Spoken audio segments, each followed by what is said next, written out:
سيدنا محمد وعلى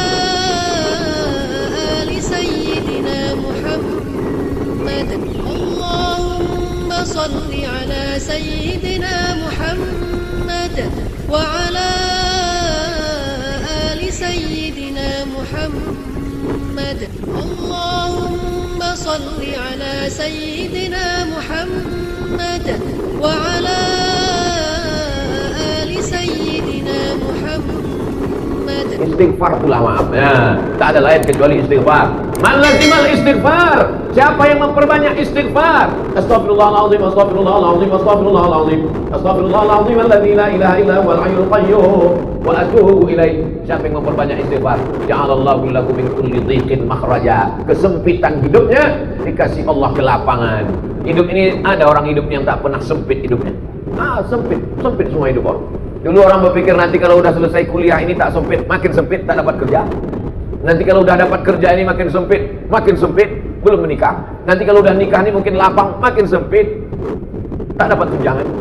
Nanti kalau sudah punya anak ini mungkin makin lapang, makin sempit. Orang merasa hidupnya sempit. Maka untuk menyelesaikan masalah ini, kata Nabi SAW, banyak-banyak beristighfar. Wa ja'alahu min kulli dhiqin makhraja. Setiap kesulitan hidupnya dikasih Allah Subhanahu wa taala makhraja, solusi. Hidup ini tempat masalah, dunia ini tempat ujian. Jadi kalau ada orang heran, aku heranlah Pak Ustaz, kenapa lah hidup ini banyak kali ujiannya? Kau salah masuk tempat. Dunia ini tempat ujian. Jadi kalau ada orang mengeluh, kenapa hidup ini banyak kali ujiannya Pak Ustaz? Karena di sini tempat ujian. Kalau gitu aku masuk liang lahat aja lah Pak Ustaz. Memang tempat ujian lagi. Liang lahat itu tempat pertanyaan, man rabbuka, man imamuka, ma kitabuka. Dunia adalah tempat ujian, alam barzakh adalah tempat pertanyaan, akhirat adalah tempat titian siratal mustaqim. Maka puncak yang kita inginkan, tempat ketenangan adalah surga jannatul firdaus insyaallah. Amin. Idza sa'altumullaha fas'alul firdaus. Kalau kalian minta surga, mintalah surga jannatul firdaus. Surga yang paling tinggi jannatul firdaus. Insyaallah yang di atas ini semua dapat surga jannatul firdaus. Mereka di atas ini tak apalah agaknya prestasinya, bisa pula dia lebih tinggi dari kepala kita. Baik-baik yang dimuliakan Allah Subhanahu wa taala. Tidak ada larangan masjid lantai 1, lantai 2, lantai 3. Seandainya masjid itu tidak boleh lantai 1, lantai 2, lantai 3, tak akan ada Masjidil Haram sampai 4 lantai ke atas. Tak akan ada Masjid Istiqlal tinggi menjulang ke atas. Artinya mereka bukan tidak hormat, tidak sopan, tidak santun. Memang masjid ini sekarang ke atas, karena kalau ke samping mahal pembebasan tanah-tanah. Tapi masjid ini memang ke atas. Ke depan perlu lantai atas. Lantai paling tinggi di atas tempat convention hall. Lantai keduanya tempat orang pelatihan, pertemuan di atas, pelatihan. Supaya apa? Setiap tempat itu efektif.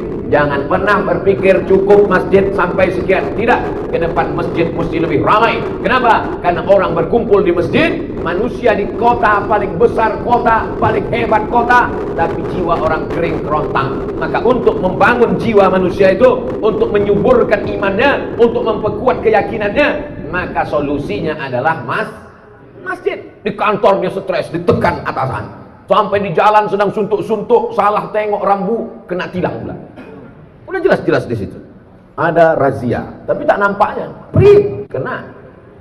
Di kantor ditekan atasan, di jalan pula kena razia, balik rumah pula anak menangis tak berhenti-berhenti.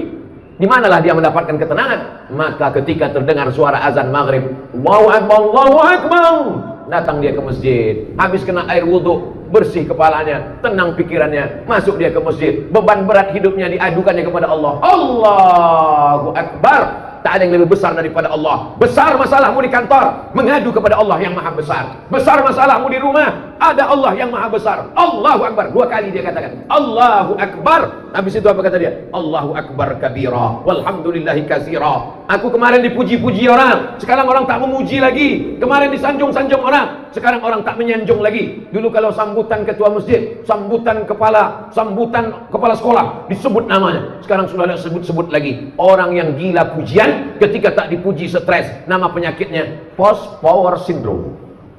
Dulu kalau datang ke masjid disambut orang dengan tala'al badru alaina. Begitu sudah tak ada jabatan, ditengok orang pun tidak, ngerasa tak dihormati. Maka Allah mengatakan, jangan kau tersinggung. Allahu Akbar kabira walhamdulillahi katsira. Yang layak dipuji-puji itu cuma Allah. Walhamdulillahi katsira. dulu diagungkan orang, dulu disanjung orang, dulu dimuliakan orang. Wa subhanallahi bukratan wa asila. Makanya ketika itu dibaca, bergetar pintu-pintu langit, bergoncang malaikat di atas. Siapa yang mengatakan itu? Nabi Muhammad SAW. Ketika sahabat sedang sholat bersama Nabi, Allahu Akbar, ada sahabat di belakang membaca Allahu Akbar kabira, walhamdulillahi katsira, wa subhanallahi bukratan wa asila. Nabi tak pernah mengajarkan doa itu.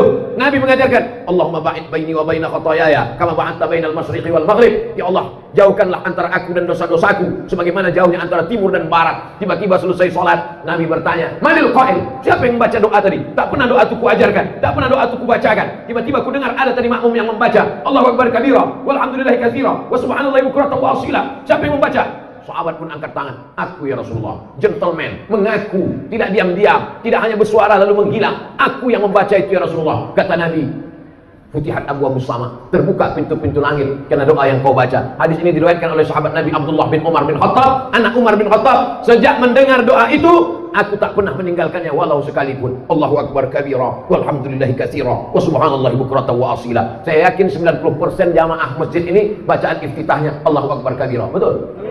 Kita bacanya dari kecil, saking kan hafalnya sudah, tak ingat kita entah kapan kita bacanya. Lajunya kalah Valentino Rossi.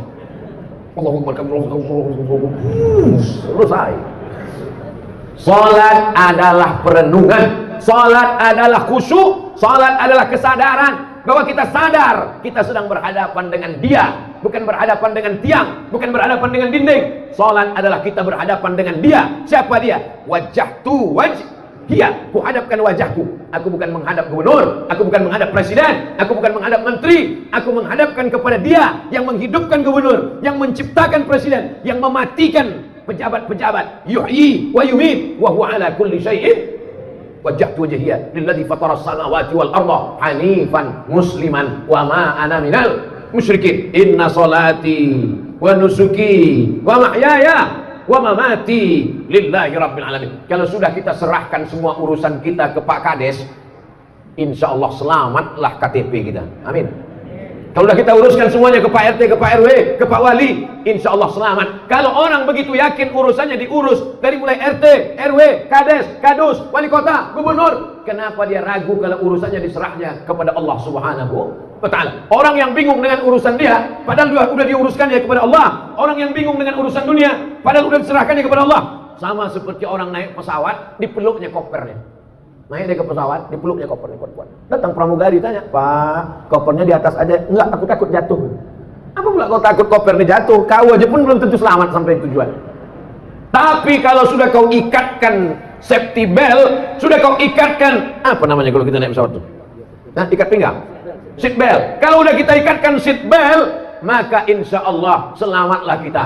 Tercabut atap pesawat itu, tapi orang yang duduk di kursi pesawat tak lepas. Kenapa? Karena seat belt, seat duduk, belt ikat pinggang, seat belt duduk dengan pinggang terikat. Tercabut atap pesawat, maka semua penumpang yang ada di situ selamat. Yang hilang siapa? Pramugari. Kenapa? Karena pramugari tak pakai seat belt. Begitulah pengorbanan dia. Makanya saya kalau dicapa pramugari itu saya jawab, Pak Ustadz, ya kata saya.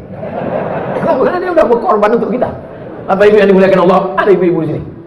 Masya Allah, tabarakallah. Ibu-ibu sebetulnya tidak sholat ke masjid, tapi karena ada pengajian, karena amanah, perempuan sholatnya di rumah, di dalam kamar, di dalam tempat yang sempit. Sekarang ada orang melarang, jangan sholat ke masjid, perempuan jangan ke masjid, tapi ke mall boleh.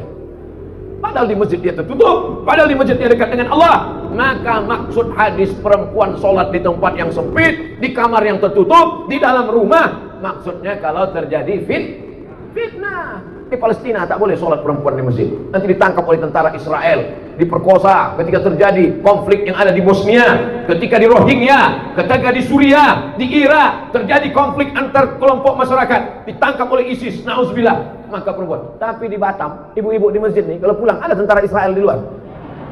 Tak ada, aman, damai, tenang, dengan tetap menjaga protokol kesehatan, cuci tangan, jaga jarak, pakai masker.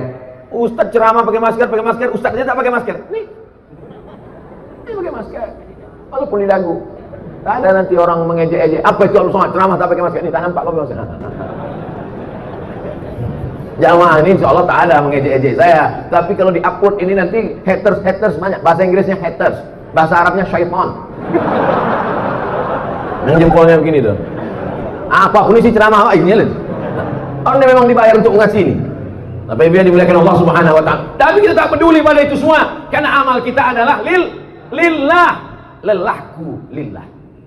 Tak ada lelahnya kalau karena Allah. Tapi kalau karena manusia, capek kita beribadah nih kalau karena manusia. Ustaz kita imam, hafal Quran, dibacanya ayat sampai 1 halaman, mantap sudah. Apa kata manusia? Panjang kali ayatnya. Dibaca pula pendek, Yasin, Allahu Akbar. Apa kata makmum? Kok bisa dia jadi imam? Hidup nih kalau kita ikut cakap manusia, capek kita. Betul? Yakin kata Allah, benar kata Rasulullah, benar kata ulama, jalankan. Kalau saya ikut komen orang, oh capek. Ustaz kalau ceramah jangan kuat-kuat lah. Bergetar hatiku ketika melihat wajahmu. Nah habis itu Ustaz pun slow-slow. Jamaah sekalian, marilah kita mendekatkan kepada Allah. Ustaz kok slow kali macam bencong. Yakini bahwa itu benar, tidak melanggar aturan pemerintah, mengikuti sunnah Rasulullah. Sir ala barakatillah. Begitu kata guru-guru kami dulu. Sir ala barakatillah. Sir artinya berjalanlah ala barakatillah. Insya Allah hidupmu akan diberkahi oleh Allah Subhanahu wa ta'ala. Khairul umur, sebaik-baik manusia, sehebat-hebat manusia. Kata doa Nabi, Allahumma barik li ummati fi bukuriha. Berikan berkah pada umatku ini di waktu pagi. Bukur pagi, bukratan pagi, bukratan wa asila pagi dan petang. Wa subhanallahi bukratan wa asila pagi dan petang. Bukrah artinya pagi, bukrah besok pagi, bukur pagi, bukur pada waktu pagi. Berkahi umatku ini pada waktu paginya. Siapa nama anak kau? Bukratan wa asila. Kenapa begitu? Yang satu lahir pagi, satu lahir petang. Ya Allah, berkahi umatku ini pada waktu paginya. Artinya apa? Siapa yang bangunnya paling pagi, itulah hidupnya paling berkah. Sekarang di dunia internasional, di Asia Tenggara ini, Asia Tenggara, Thailand, Singapura, Malaysia, Brunei Darussalam, Indonesia, Filipina, setelah diteliti, ternyata yang paling cepat bangun paginya, itulah yang di seberang Batam, Singapura. Mau Islam, mau tak Islam, asalkan dijalankannya sunnah Nabi Muhammad SAW, siapa yang paling awal bangun paginya, maka dialah yang paling maju. Singapura itu maju karena mengikuti sunnah Rasulullah SAW, paling awal bangun pagi. Belum lagi azan subuh, udah bangun orang Singapura. Orang kita disatukannya duha sama subuh. Saya dari Dewan Juri Musabaqah Tilawatil Quran, tinggal di hotel di samping pantai. Sholatlah kami ke Masjid Agung. Nama daerah tak usah sebutkan, menjaga kode etik jurnalistik. Sholat subuh dari hotel ke masjid, kiri kanan kedai kopi buka. Hebat, cepat betul kedai kopi ini buka. Belum azan masjid kedai kopi dah buka. Terus tengok isi kedai kopi, ayah cincai-cincai lah. Yang minum kopi orang kita, yang pernah kedai kopi, ketika dia kaya duitnya banyak marah. Kenapa ini? Padahal dia lebih awal bangun. Prinsipnya jangan sampai rezeki dipatok ayam. Orang kita udah dipatok ayam, terkam kucing, diambil tikus, habis. Apa pun tak ada apa lagi. Padahal yang punya hadis siapa? Nabi Muhammad SAW. Manusia ini ciptaan Allah. Dunia ini punya Allah. Kalau mau maju ikuti aturan, apa pula aturan setan? Dunia punya Allah, manusia ciptaan Allah. Mau hidup ikuti aturan setan, maka kita ini adalah hamba Allah.